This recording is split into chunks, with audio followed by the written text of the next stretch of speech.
Hey guys, Ben Egli here. I'm with JC. Today we're going to talk about an armbar that I really like from Knee on Belly. I'm threatening a collar choke. I really want the collar choke, but then I'm going to go for a really fast, tricky armbar right from Knee on Belly that my opponent almost never feels coming. Alright, so I've made it to Knee on Belly.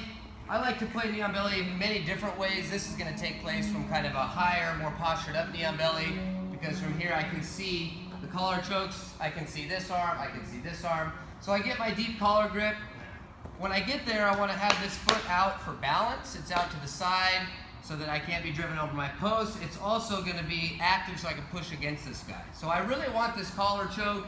I'm going to either grab a wrinkle, I'm going to try to get my thumb in, but if I have this deep grip, it's going to trigger me to go for the choke. Now, when I'm working that, I'm going to be persistent, I'm going to be balanced. When this guy is moving around, I want to be ready to go with his bumps and moves like that, okay? But what will happen a lot of times if I get close to this collar choke, whether the wrinkle again or thumb in, the guy's arms will obviously come up to start defending. So a lot of times what we'll see is this arm will come up to try to collapse this arm. What we'll also see is it'll come up to push this elbow out.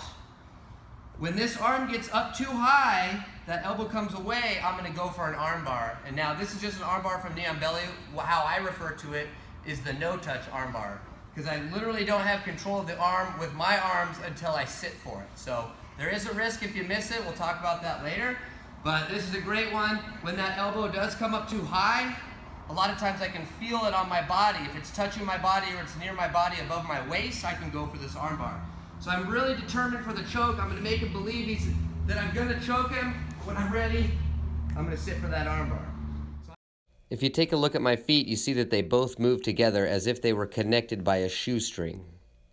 So I only catch the arm about halfway down, and you really need to rely on a good pinch of the knees. Very, very tight.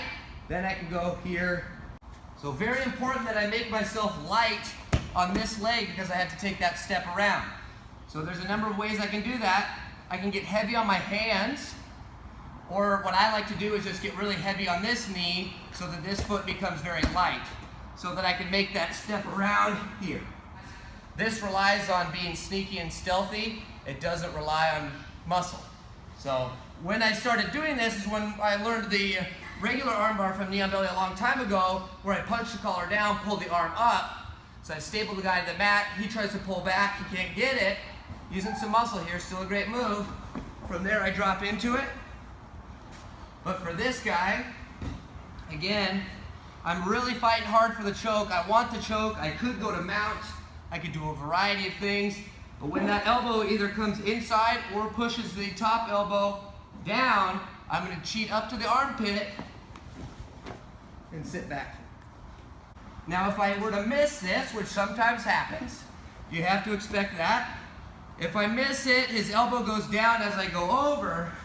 What I need to try to do is throw my feet towards his feet. A lot of times I'll still catch the arm even though it's shallow. From here I can sit up, go back to Knee on Belly, or go to mount. So this is what I use often, especially in practice.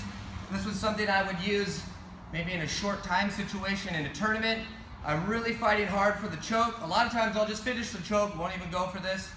But if I feel that elbow come up, brush it against my body, I'm going to very quickly step to that guy, sit back. Again, it's just an armbar from Knee on Belly, but I call it the no-touch armbar. Hey guys, if you liked the video, do me a favor and subscribe to my channel and check me out on Instagram at Ben_Egli.